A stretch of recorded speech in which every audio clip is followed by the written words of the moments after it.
Donc je suis Sylvie Chéniaud, j'ai intégré le centre de ressources pour les mini-réseaux de proximité en Seine-Saint-Denis le 1er novembre 2014. Je l'ai intégré en tant que coursier sanitaire et social, c'est-à-dire que c'est un métier qui n'est pas reconnu dans le code Rome, on ne sait pas qu'il existe, ni ce que l'on fait. On vient en appui aux médecins généralistes qui ont des patients en situation complexe. Et on est financé par l'Agence régionale de santé et maintenant la ville de Paris. J'y ai travaillé de 2014 jusqu'en 2020, donc 6 ans. Au début, je ne connaissais strictement rien. Au niveau des pathologies, par exemple, on apprend au fur et à mesure avec les médecins. On travaille en binôme avec eux et on leur vient en aide quand ils ont des patients en situation difficile. Ça peut être du médical, un patient ne se rendant pas à son rendez-vous, il faut l'accompagner, le réveiller, faire du lien avec les assistants sociaux de secteur, les accompagner, leur expliquer leurs problématiques. Bien souvent, ils n'arrivent pas à y aller tout seuls. Ils sont dépassés par les événements de la vie. Ils ont des accidents de parcours, qu'on pourrait dire, ou des accidents de vie, perte d'emploi, divorce, maladie, et ils se retrouvent isolés. 6 ans, tout en apprenant donc le métier et la coordination, donc c'est-à-dire la gestion complète du parcours de soins médical et social, tous les volets, donc du suivi des patients, les rendez-vous avec plusieurs médecins, donc les RCP2, et le patient. Ça s'articulait au niveau de la pathologie, de la problématique du patient pour l'aider. Pendant la période du confinement, on avait vraiment tous très peur, peut-être même moi la première, donc je ne sortais pas. Alors en me connaissant, tout le monde sait que je suis un petit peu active et un zébulon. Du coup, j'ai eu un médecin qui m'a appelé, la directrice, donc Cybèle Bilal de la Selle, et qui m'a dit que les hôpitaux étaient vraiment très engorgés, que tout le monde était dans la galère et que les patients pas encore assez solides rentraient chez eux dans des situations assez critiques et que le projet était de trouver un endroit pour qu'ils puissent se ressourcer. Donc, on a trouvé un hôtel. On a monté avec toute une équipe derrière extraordinaire, médecins, kinés, infirmiers.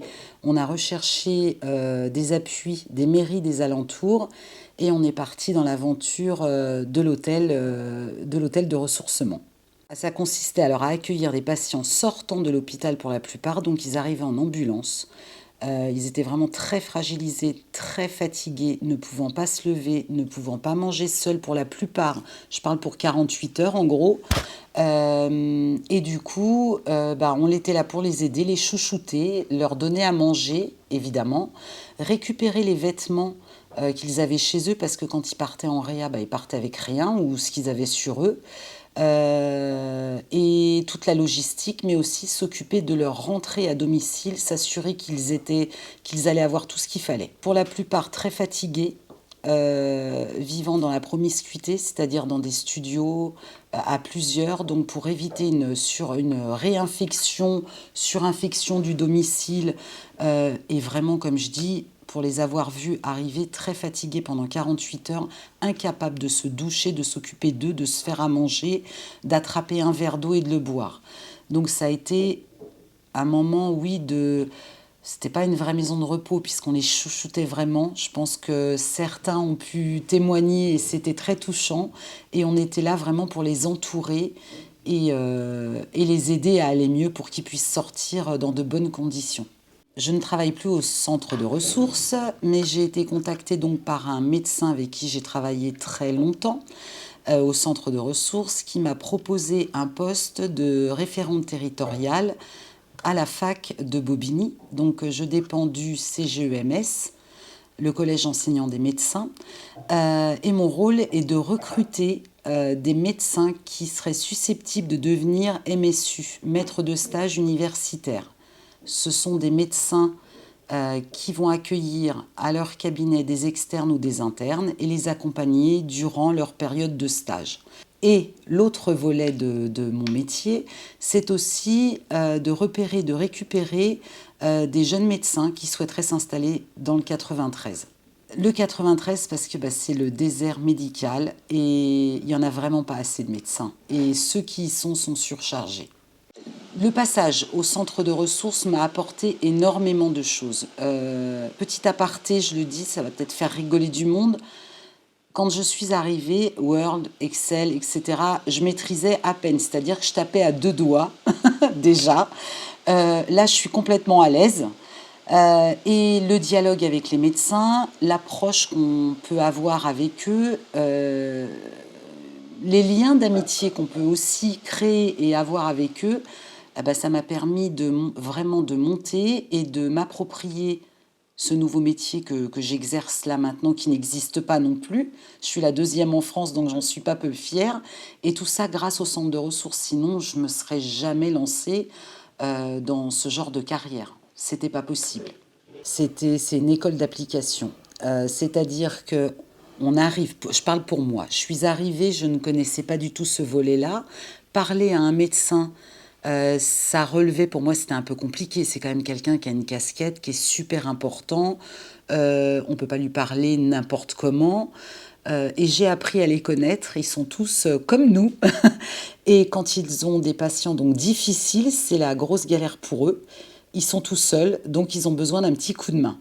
Et on était là pour ça, donc ça m'a permis de monter en compétence, d'apprendre vraiment tous les certains termes médicaux. Je peux pas non plus, je connais pas tout, et d'avoir une proximité avec ces médecins, de les aider même dans la gestion du cabinet, de leur cabinet, et les problématiques qui gravitent autour, on va dire.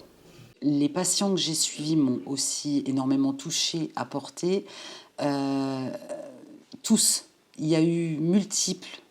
Il y a eu avec de très grosses pathologies psy qui m'ont fait peur au début. Et très vite, avec le suivi des médecins, l'appui de la directrice, les formations en continu, ça permet d'avoir des forces, de comprendre cette maladie psy, parce que ça peut faire peur, on peut le comprendre, et aller au-delà de ça, et du coup aider le patient.